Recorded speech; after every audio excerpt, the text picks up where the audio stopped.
I'm Thom Hartmann in Washington, D.C., and here's what's coming up tonight on The Big Picture. Alabama Senator Jeff Beauregard Sessions III, who supposedly once said that the KKK are okay guys, is in line to be the next Attorney General of the United States. Is this kind of bigotry what making America great again was really all about? More on that in just a moment. And Donald Trump ran for president as a businessman primed for success. This was part of his appeal, but could it also lead to his downfall? The answer later on in the program.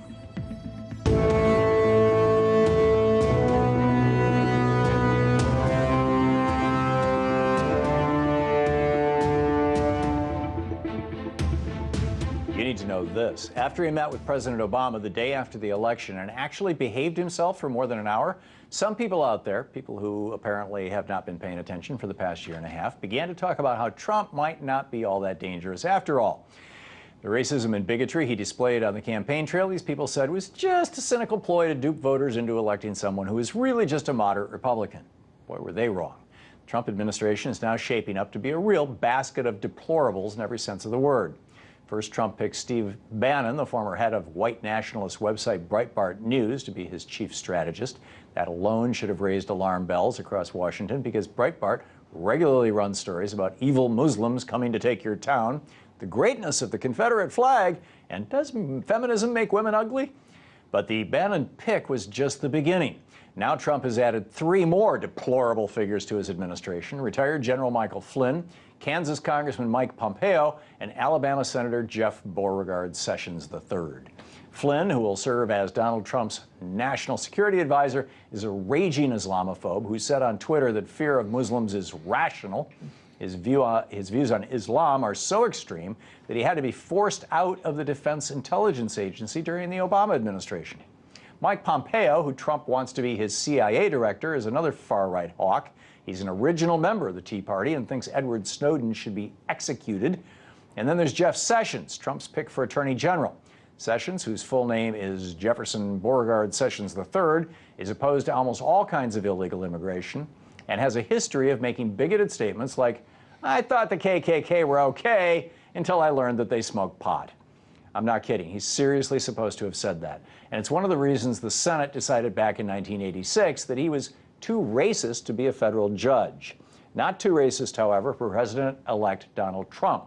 Which raises the question, just what does this say about our country that an Islamophobe, someone who thinks dissidents should be executed, and a KKK apologist are about to be in charge of the national security and law enforcement agencies of our government? Is this what making America great again was really all about? Putting the bigots back in power?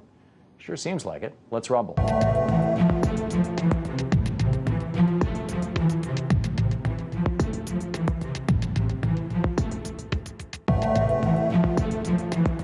With me for tonight's politics panel are Joel Silberman, progressive media strategist, and Siraj Hashmi, assistant editor at Red Alert Politics.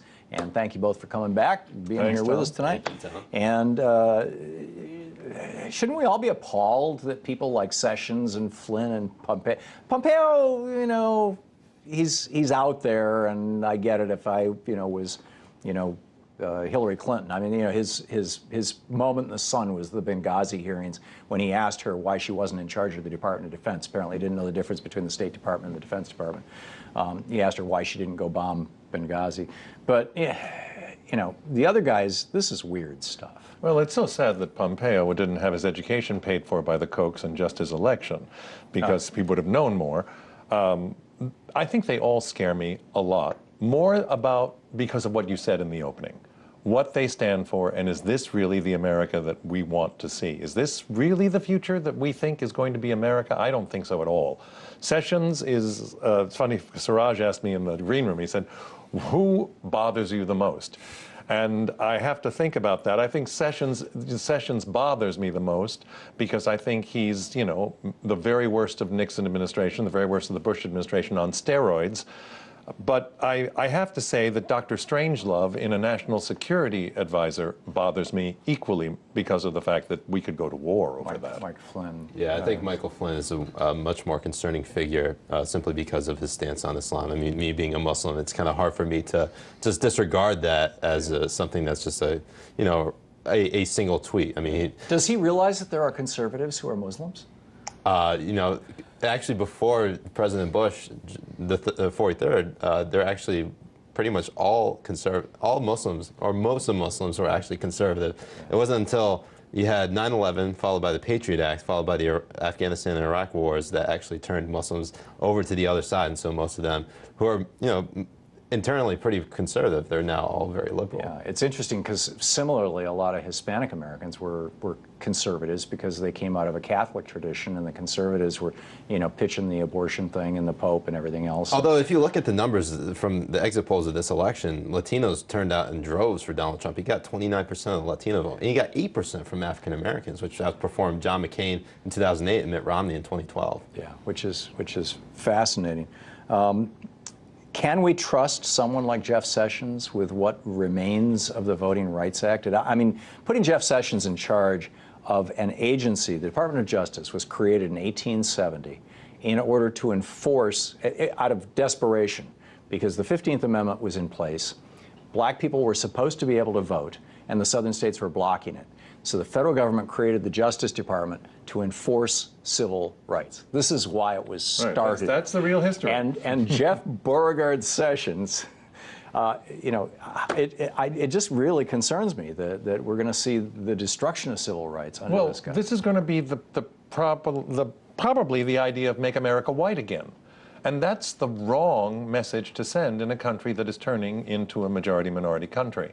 And that's not going to stop. I don't believe the birth rate's going to stop. I don't think 30,000 people a year being eligible to vote who are now Latinos are going to change. And I don't think alienating them by making voting rights more difficult for everyone is the way to go. So Jeff Sessions is a horror show for me. I sincerely think that we should oppose that as hard as we can, because I think it perverts justice in every sense of the word. What's interesting of this election, we've kind of seen a shift towards, for millennials at least, towards the right. And I think we might start seeing that shift kind of regress a little bit and go back, because one of the things that millennials actually are very big supporters of is marijuana legalization. Jeff Sessions is highly opposed to marijuana legalization, and it's possible that they might enforce that on the federal level and even penetrate the states. And I think that might turn off a lot of millennials to the conservative movement. Yeah, Jeff Sessions has been one of the big drug war guys from the get-go. I don't quite agree that millennials are moving all the way to the right. I think that millennials that didn't turn out are the real story. I think that these old divisions are breaking down, right? Frankly, because you had Bernie Sanders saying do away with the trade deals. You had Donald Trump saying do away with the trade deals. You had Bernie Sanders saying lock up the banksters. You had Donald Trump saying lock up the banksters. You had Bernie Sanders saying George Bush and the whole Iraq thing, it was the worst president in history. You had Donald Trump say. I mean, there are a lot of areas where it wasn't just millennial. As a boomer, right. I mean, a lot of us were just going, yeah, they're both right, So anyway, but David Duke has weighed in on this. Bannon, Flynn, and Sessions, he writes. This is his tweet. Excuse me. Thank you. You said it right. What a tweet. You got it. Bannon, Flynn, and Sessions. Americans are on the way to taking back our government, our nation, and our children's future. So, at least we know what David Duke thinks about all this. Okay. Meanwhile, the Donald Trump team can't make up its mind whether or not it wants a national Muslim registry, although one of its supporters hinted earlier this week that the internment of Japanese Americans during World War II was precedent for such a registry. The Trump campaign now denies that this is its policy. It now says that it just wants to reinstate the Bush-era National Security Entry-Exit Registration System, or NSEERS. That program, which was put in place after 9/11 but then discontinued, tracked 80,000 non-citizen individuals from mostly Muslim countries while they were in the U.S. and required them to keep in regular touch with immigration officials. It was also completely useless and never led to any terrorism convictions. But all that might be beside the point, since Trump made his views about a Muslim registry very clear during the campaign. Should there be a database system that tracks the Muslims here in this country? There should be a lot of systems beyond database. I mean, we should have a lot of systems. And today you can do it. But right now we have to have a border, we have to have strength, we have to have a wall, and we cannot let what's happening to this country happen. But that's something your White House would like to implement. Oh, I would certainly implement that. Absolutely. Trail, yeah, we're going to have a, oh, absolutely. Now, well, what's going to happen? Well, I'll defer to you first. All right, so because- my thoughts on it are it doesn't impact Muslims here who are already citizens. It impacts the Muslims who are coming in Yet. from, well, yes. 66% of the people, of the Japanese who were put in the camps, were born in the Yeah, United I States. was saying, we got to So, go there. so thank you. one thing I will say though is that his original proposal was looking at Muslim majority countries coming here to the U.S. That was also Bush's proposal that was implemented in 2002 and was disbanded in 2011.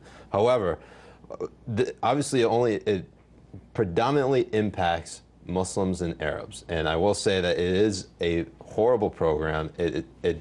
It violates the civil liberties of all Muslim Americans and anyone who wants to come into this country that wants to become an American. And it actually breaks down a lot of the cooperation that law enforcement has with the Muslim community in terms of catching and stopping terrorist attacks. Two important points. One, most of the leads that have actually produced good results with regard to Muslims in the United States who might be a threat to the United States have come out of the Muslim community. Right. Number one. When there's cooperation. Right. And number two, the Constitution doesn't say citizens. The Fourth Amendment doesn't refer to citizens. It says persons. Right. Anybody in the United States has a right to privacy. Even if they are a tourist, they have a right to privacy. And this is, not, it doesn't say in the Constitution, and you must register with the... And if we look at the NSA bulk collection of surveillance data, I mean, they're similar to the NSEERS program. There wasn't a single conviction or terrorist who was caught by collecting all that data. Enormous waste of time. No, and look, the UK just passed a bill saying that you could collect people's internet histories, I believe. I saw that along a crawl today as we were sitting in the green room. Personal privacy is under attack in this country in ways it never has been before. And so With technologies that never existed. Technologies that never existed before, and privacy is now a thing of the past. The price of technology is now privacy. And this price is too high to pay. There's going to be a big backlash against this. And the internment program, that isn't even worth a discussion. It was such a failure. It was such an embarrassment to our country and so against everything that we believe in. The idea of this, and the Bush program was a complete failure, as you said. It was a PR disaster for them. I mean, it never worked. We have to wrap it up. Joel Silverman, Suraj Shami, thank you so much for being with us tonight. Coming up, does Donald Trump just want to use the presidency to make more money for his company? That's a more reasonable question than it sounds. The reason why, right after the break.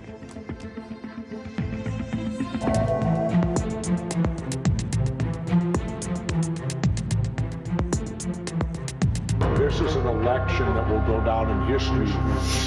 These states will decide this election tonight. Welcome to our viewers in the United States and around the world. We're taking an inside decision 2016. I've never seen anything like it. Weirder things have happened. Official. This is a statement. Donald Trump will be the next president of the United States. You gotta call it a major upset. I'm shocked. This is a changing night in American politics. It is amazing. What'd you have for breakfast yesterday? Why would you pick those shoes? How fast is your Wi-Fi? What's your dog's name? Why'd you name him that? Now I've interviewed you too. Question more.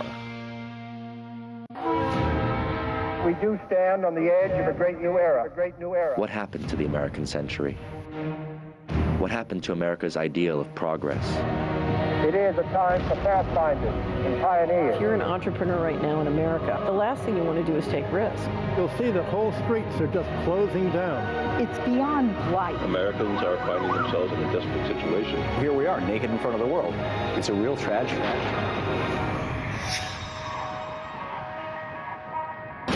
I'm Larry King, and you are watching RT America. Question more. I'm Governor Jesse Ventura, and you're watching RT America. Question more.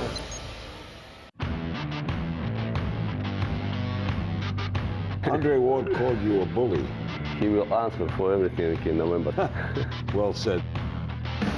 Do you feel like you're fighting for your country as well? Russia and Russian streets gave me all what I have, all my skills. Winner of this fight, really like pound for pound best, why not? Why not?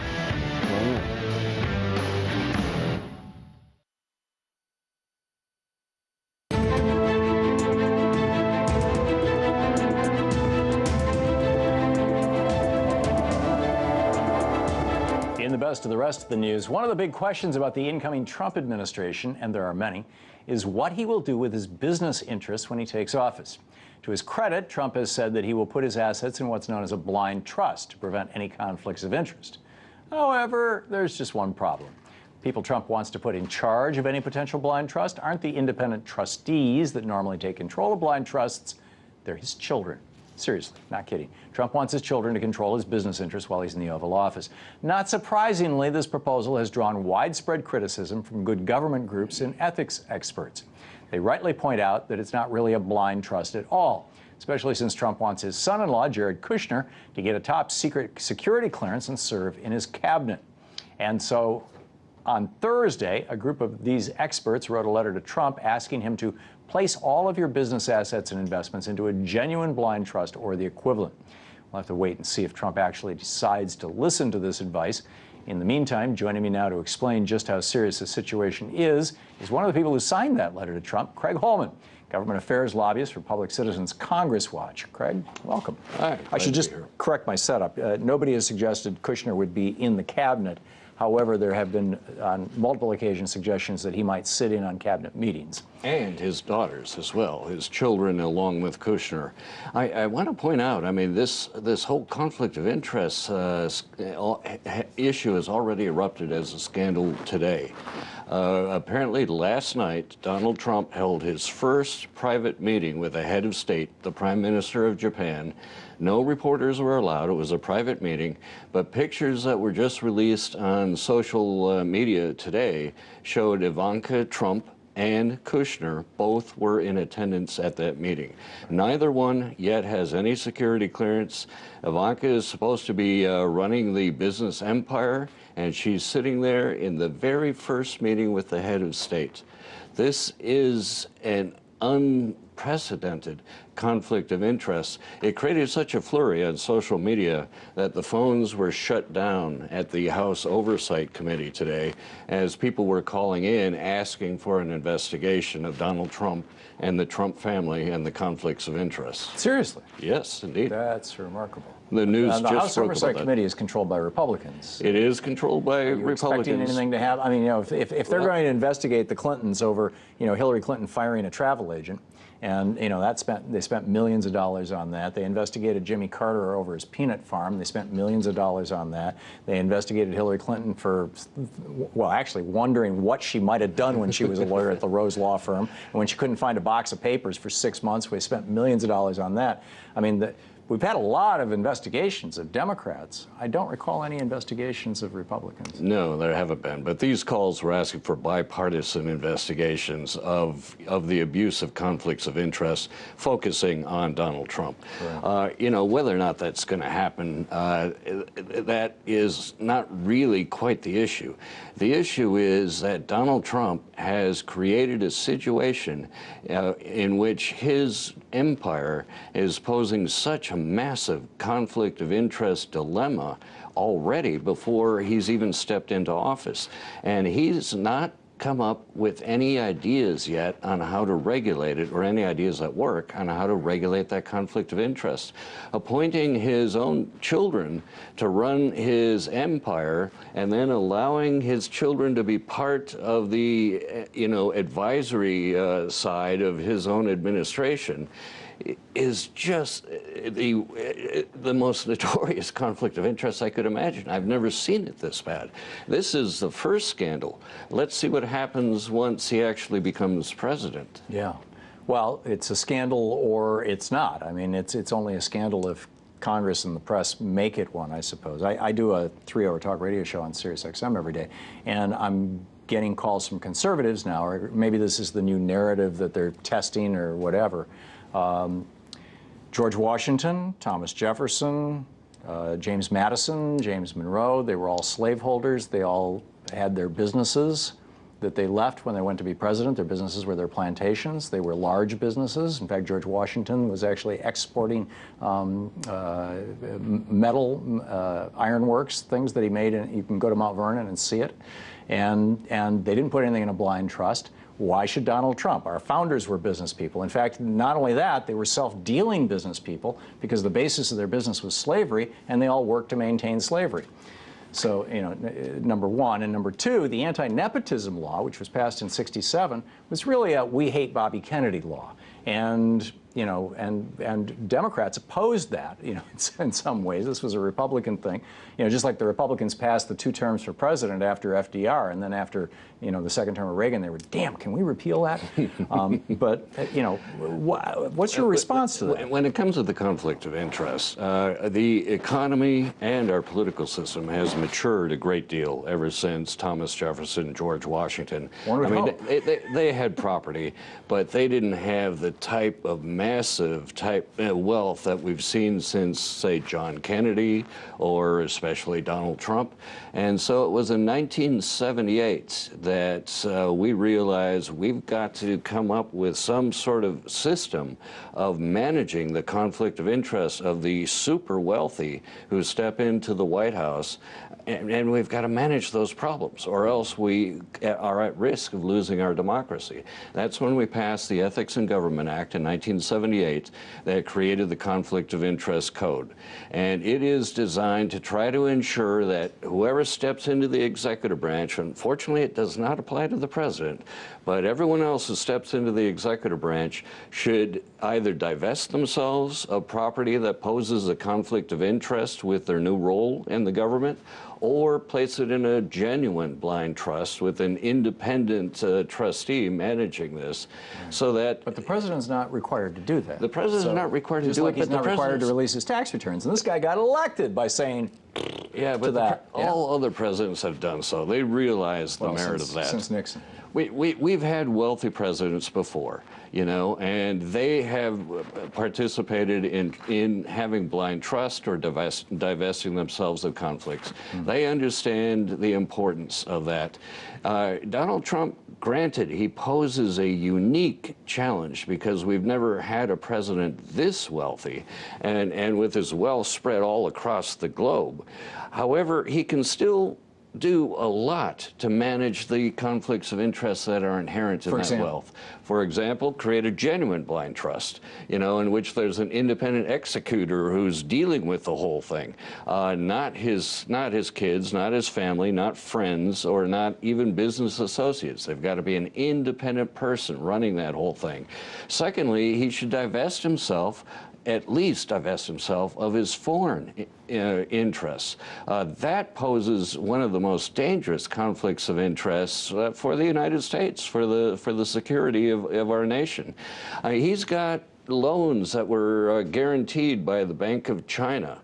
Yet he's talking about trying to take on China and punish China for trade violations. What's going to happen when the two issues run up against each other? Is he going to back down, or is he going to find some other solution that benefits his business relationship? But still, there's not a legal basis to stop him, is there? There is not a legal basis. I mean, the conflict of interest law does not really apply to him. It would, so it would require Congress or the Justice Department to say, hey, wait a minute, and Republicans in Congress, do you think that they're going to get their backs up about this? And if so, are they going to try to repeal that 1978 law, or are they going to impeach him? And might Trump be in a situation where, you know, he really didn't want to be president anyway. He just got into the race to try to raise the value of his brand. And so he says, okay, that's it, I quit. Mike Pence is your president. Another avenue, by the way. Pull a Sarah Palin. Well, another avenue would be getting the public mobilized on this. We just saw this happen today. And, you know, this is just the beginning of the conflict of interest. Trump, you know, has been talking about trying to drain the swamp. He doesn't want business as usual under a Trump administration. But if he does not manage these conflicts of interest, he is going to get scandal after scandal, and the American public is going to look at the Trump administration as business as usual. So if we get the public mobilized, perhaps that'll be another great pressure point to try to get Donald Trump to clean up his act a bit when it comes to these conflicts. I hope so. I also remember very, very well the Bush administration, George Bush and Dick Cheney and friends lying us into the war in Iraq. And by the time of the 2004 election, it was fairly obvious that they had lied us into Iraq. By 2007, it was indisputable that they had lied us into this war, and there was never any investigation. And it seems like thousands, literally thousands of dead Americans and hundreds of thousands, if not millions, of dead Iraqis and Afghans would warrant at least as much of an investigation as somebody making some bucks on the side. You know, if that wasn't enough for the Republicans to allow an investigation to happen in Congress, why would this be? Well, you know, you were bringing up Jefferson and Washington earlier. There is another point I want to tie onto that. I mean, the founders of our country so much feared the influence of foreign governments providing gifts or other, you know, wealth to our president, that they wrote it into the Constitution that they could not accept these types of gifts. You know, this is the type of conflict of interest that we desperately need to get under control. Is this the sort of thing then that somebody could sue and take to the Supreme Court and say, under the emoluments, whatever the phrase is, you know, provision of the Constitution, you know, this is implicitly a violation, even though I think that specifically refers to gifts from foreign leaders or foreign countries, but this would be, you know, making money in a foreign country or something like that. That possibility is open. It doesn't apply just to gifts to the president. It applies to gifts to any corporation or companies that the president may control. So it does leave that avenue open as well for litigation. We need public pressure. We need, you know, if need be, we should consider litigation if Donald Trump is not willing to, you know, clean up his act when it comes to these conflicts.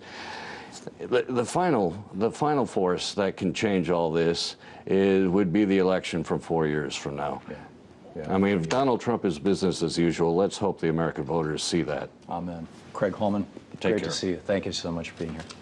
And now for the big picture fact of the day. Donald Trump's people might think that Japanese internment is a good precedent for a national Muslim registry, but the data says otherwise. A full 66% of those Japanese Americans imprisoned in internment camps during World War II were born in America and had never, ever been to Japan. And that's the way it is tonight. And don't forget, democracy is not a spectator sport. Get out there, get active, tag, you're it.